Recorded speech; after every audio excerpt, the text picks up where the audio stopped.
దేవునికి ఇవ్వవలసిన సమయం విషయంలో కూడా తీవ్రంగా ఉండును. రెండవది ఏం చెప్తున్నాను? దేవునికి ఇవ్వవలసిన సమయం.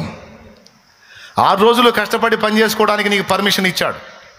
ఆదివారం నువ్వు దేవునితో గడపవలసిన సమయం. ఒక వారానికి ప్రారంభపు రోజు ఏ రోజు? మంగళవారం. ఆది అంటే ప్రారంభం, ఆదివారం అంటే ప్రారంభపు రోజు. అంటే వారం యొక్క ఆరంభము ఆదితోనే స్టార్ట్ అయింది. ఆది యందు దేవుడు, ఆదికాండం 1:1. ఆది యందు రైట్, ప్రారంభము దేవునితో మొదలు పెట్టమన్నాడు. అది ఆదివారం రోజు నువ్వు దేవుని సన్నిధిలో గడుపుట ద్వారా నీ వారము యొక్క ప్రారంభము నువ్వు దేవుడితో మొదలు పెడుతున్నావు. అర్థమైందా? దేంతో మొదలు పెడుతున్నావు? దేంతో? ఇక దేవునితో మొదలు పెడుతున్నావు కనుక దేవుని సన్నిధికి నువ్వు వస్తావు. వచ్చినప్పుడు తరువాతి 6 రోజులకు సరిపడా నీకు ఆత్మీయ ఆహారం అందించి, ఆశీర్వాదం ఇచ్చి, బలమిచ్చి, అభిషేకం ఇచ్చి నిన్ను పంపుతాడు. పో, బ్రతుకుపో. ప్రారంభం నాతో మొదలుపెట్టావు గనుక, వారం యొక్క ఆరంభంలో నన్ను పిలిచావు గనుక, నా దగ్గరకు వచ్చావు గనుక, నాకు టైం ఇచ్చావు గనుక, ఇదిగో ఈ 6 దినములు నీవు ఆశీర్వాదకరంగా గడిపేటట్టు నేను నీకు చేస్తాపా అంటాడు. నువ్వు ఆదివారం కూడా తీసుకెళ్ళి లోకానికి తగలబెడితే, బాయ్ వింటున్నావా, ఈ ఒక్క వారం ఆగాలి, ఈసారి వారం పోతాలే అంటుంటావు ఒక్కవాడు.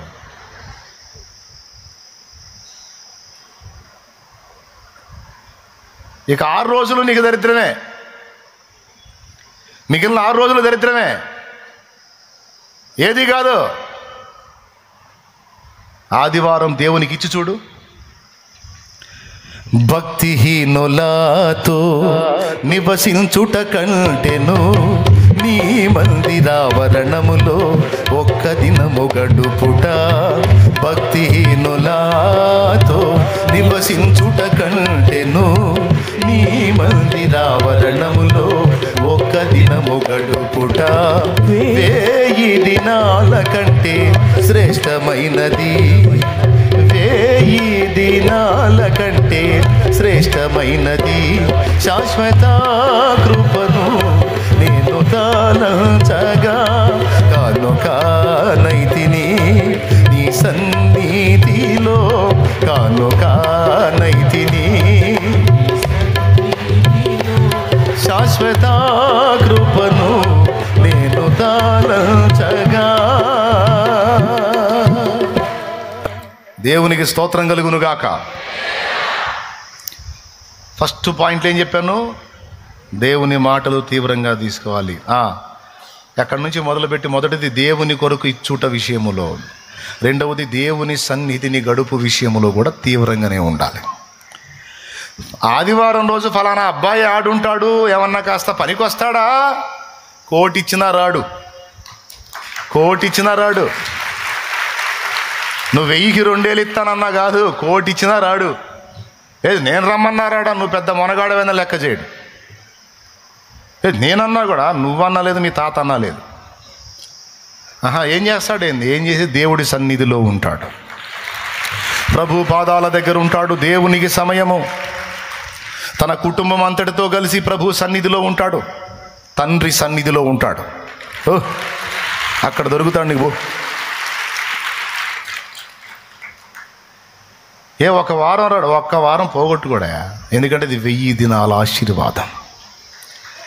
ఒక వారము ప్రభు సన్నిధిలో గడిపితే, ఒక ఆదివారం ప్రభు సన్నిధిలో గడిపితే అది 1000 దినముల కంటే శ్రేష్టమన్నాడు. అంటే 1000 దినాలంత విలువైంది అనుకోండి, అంతటితో ఆపలా. ప్రభు దృష్టికి ఒక దినము 1000 దినాల 1000 సంవత్సరములు అన్నాడు. ఆదివారం దేవుని సన్నిధిలో గడపటం 1000 దినాల కంటే శ్రేష్టం. ఒక దినం ప్రభు దృష్టికి 1000 సంవత్సరాలు. అంటే ఎంత బ్లెస్సింగ్ పోగొట్టుకుంటున్నాడు ఒక ఆదివారం ఎగ్గొట్టి, ఎంత నిర్లక్ష్యం చేస్తున్నాడు. మన దగ్గర ఉన్న దరిద్రం చెప్పనా? మన దగ్గర ఉన్న పెద్ద మేజర్ దరిద్రం ఏముందిలే, ఏముందిలే, ఏముందిలే, ఏముండదులే, ఏముండదులే, దరిద్రమే ఉంటుందిలే, ఏముండదా, ఏముందిలే, అటెందుకు అయిద్దిలే, అటేం కాదులే, నీ బతుకు అక్కడే, ఏముందిలే, ఏముందిలే, ఏముందిలే, బాప్తీసం పొందకపోతే ఏమైందిలే, ఏముందిలే. అరే మనిషి మాటలైతే ఏముందిలే అనుకోయా బాబు, మనిషి మాటలైతే ఏముందిలే అనుకోమ్మా తల్లి. అవి మనిషి మాటలు కాదమ్మా, దేవుని మాటలు. దేవుని మాట ఏముందిలే అనుకోకూడదు, పళ్ళు రాలుతాయి, జాగ్రత్త పడాలి. వాళ్ళు అంతే చెబుతారులే, మేమంతే చెబుతాం. మేము చెప్పిన వినకుండా బాగుపడ్డావు మరి నువ్వు, తీసుకో తీవ్రంగా. ఏముందిలే అనే దరిద్రాన్ని వదిలేయి. ఏముందిలే అని ఎవరన్నా అంటే నోరు మూయను. ఏముందిలే అని తేలిగ్గా మాట్లాడొద్దు. దేవుని విషయం అది, దేవుని మాట అది. అక్కడ ఏముందిలే కాదు, అన్నీ ఉన్నాయి అక్కడ. 1000 దినాల కంటే శ్రేష్టమైనది, 1000 దినాల కంటే శ్రేష్టమైనది. చక్కగా ఆదివారం వచ్చిందంటే చక్కగా తలంటూ స్నానం చేయాలా, తెల్లటి బట్టలు కట్టుకోవాలా ఉంటే, లేకపోతే ఒకటి ఉంటే చక్కగా పరిశుద్ధ వస్త్రధారణ కట్టుకోవాలా, కుటుంబం రెడీ అయిపోవాలా, పరిశుద్ధ గ్రంథం చేతబట్టాలా, ఇక పరిగెత్తాలా. గూవవలే నేనెగిరి నిన్ను చేరనా, నీ కౌగిట నేను దిగి హర్షించనా. గూవవలే నేనెగిరి నిన్ను చేరనా, నీ కౌగిట నేను దిగి హర్షించనా. ఈ కోరిక నాలో తీరునా, రాకడలోనే తీరును. ఈ కోరిక నాలో తీరునా, రాకడలోనే తీరును. యేసయ్యా నీ కృపా అమరత్వ. పరిగెత్తాలా, పిల్లలకు చెప్పుకోవాలా, భార్యకి చెప్పుకోవాలా, రెడీ చేసుకోవాలా, ముందే మాట్లాడుకోవాలి. ఈరోజు ఆదివారం, లూసిఫర్ గడు అందుబాటులో ఉంటాడు. అమ్మాయి నిన్ను గదిలించవచ్చు, నన్ను గదిలించవచ్చు, పిల్లల్ని గదిలించవచ్చు, అంతా ఈరోజు తగాద పెట్టవచ్చు, పోయి వచ్చినాక తగాద పెట్టవచ్చు. ఆశీర్వాదం మనకు రాకుండా చేయటానికి సైతాన్ గాడు. ముందే చెప్పుకోవాలి. కావాలంటే చూడండి, ఆదివారం రోజే వస్తుంటాయి తగాదులో. కూటానికి పోయేటప్పుడన్నా ముందన్నా వస్తుంది, పోయి వచ్చి ఇంటికి పోయిన తర్వాత అన్నా వస్తుంది. ఎందుకంటే ఆ సన్నిధి ఆశీర్వాదాలు మనకు దక్కకుండా చేయటానికి ముందే గదిలిస్తాడు. రెడీ అయ్యేకాడే గొడవ అయింది. చేసిందే చేసి ఆడేమో టైం అయిపోతుంది, ఆయన ఒకడు ఏమేమో ఒక జగదు నా కర్మ అంటాడు. ఆమెకు మండిద్ది. కర్మ అనుకుంటా కూర్చోపోతే ఆ పని నువ్వు చేస్తే గొడవ అయిపోతుంది, ఈ పని నువ్వు చేస్తే అయిపోతుంది. బట్టలు ఉతకాలా, నేను అంట్లు కూడా తావాలా, ఇంక చెప్పి ఏం చేయమంటావు? మరి అన్నీ చేసుకొని వగదేయించుకొని రావాలి కదా అని ఆవిరేగిద్ది. అబ్బా అట్లా అరుసుకోవాకండి మమ్మీ అంటారు పిల్లలు. ఆయన చెప్పండి అని రేగిద్ది. నాకు సౌండ్ ఎక్కువ, నాకు సౌండ్ పొల్యూషన్ ఉంది. నువ్వు హై స్వరంతో మాట్లాడితే మాత్రం నాకు అర్థం చేసుకో. నువ్వు ఏం చేస్తావు? చేతి కొడతావు అంతేగా, చంపుతావా? చంపు, దరిద్రం వదిలిపోయిద్ది, పీడ వదిలిపోయిద్ది. ఈ మందంతటికి చేసి చావన్న రావట్లే నాకు. ఏందో ఎక్కువ మాట్లాడుతున్నారు, పెద్ద బీదిబిందాలు బాత్. ఇకంతే అక్కడ ప్లేట్లు ఆడ బగలగొట్టి అమ్మాయి గదిలో పండుకుంటుంది. ఇక రా ప్రార్థనకు పోదామంటే నీ మొహం చెల్లదు. రమ్మన్నాడు అనుకో, పో పరిశుద్ధుడా, తన్నావుగా పో, దిక్కుమాలోడా, సిగులేనోడా, ఇక తిట్లన్నీ. ఇక వీనికి మొహం చెల్లదు. అపరాధ భావం స్టార్ట్ అయింది. ఏమి స్టార్ట్ అయింది? అపరాధ భావం స్టార్ట్ అయ్యి పక్కింటి వాళ్ళు కూటానికి పోతా ఉంటే, ఏం ప్రకాష్ రా పోదాం, మీరు బాగుండి వస్తా, ఏ మొహం పెట్టుకుని వచ్చేది, ఆ పనికి మాలిందేమో నన్ను గల్దిచ్చిద్ది, నేనేమో తన్నాను, ఇప్పుడు పోతేనేమో ఆయనేమో నన్నే టార్గెట్ చేస్తాడు. ఎవరు? నేను కాదు, పరిశుద్ధాత్మ. ఒక్కొక్కడు ఇంటికాడ తన్ను వస్తాడు అని ఇక్కడ వాక్యంలో వచ్చింది. వచ్చినప్పుడు గుడ్డేసుకుంటాడు, నన్నే టార్గెట్ చేశాడని. దేవునికి స్తోత్రం కలుగునుగాక. హల్లెలూయా. ఒక్కొక్కడు ఇంటికాడ నానా రభసా చేసి ఎవరినట్టు వచ్చి కూర్చుంటాడని ఇక్కడ నుంచి వాక్యం వచ్చింది.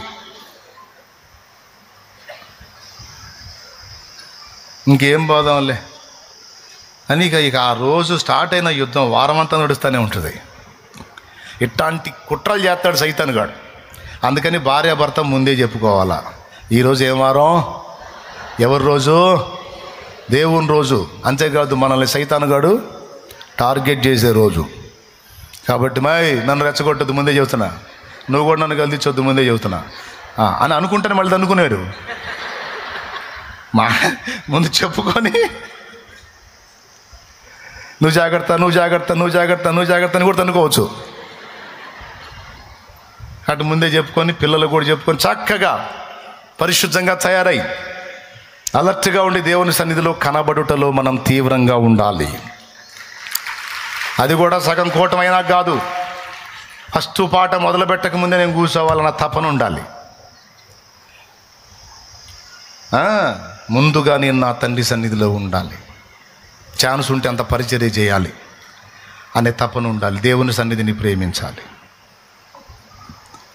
ఓకేనా? ఇంకా చాలా ఉండేలే, తర్వాత చెబుతా. అన్నీ ఒకేసారి చెబితే మర్చిపోతారు మీరు మళ్ళీ. దేవునికి స్తోత్రం. అలా దేవుని కొరకు నీవు సమయం కేటాయించి చూడు. ఒక ఆమె ఏం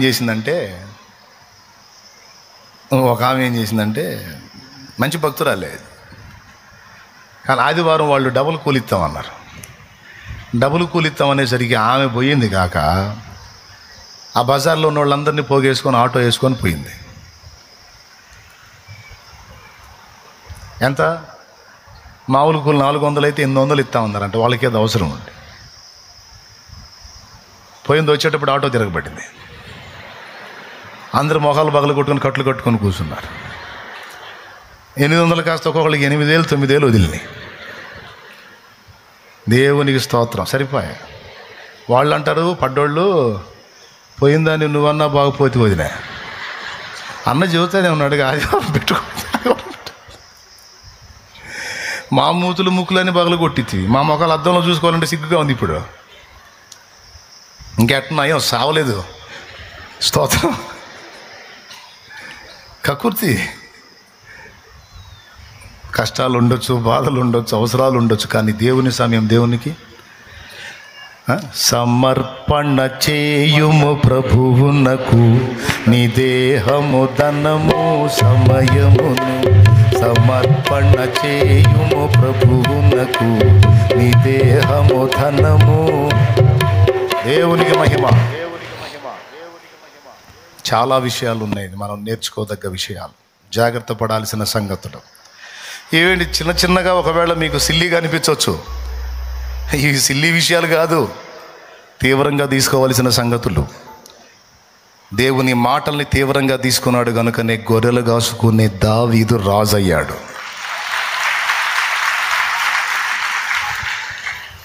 దేవుని మాటలు తీవ్రంగా తీసుకొని దేవుని కొరకు సమస్తాన్ని త్యాగం చేయడానికి ఇష్టపడినందునే భక్తులు గొప్పవాళ్ళు అయ్యారు.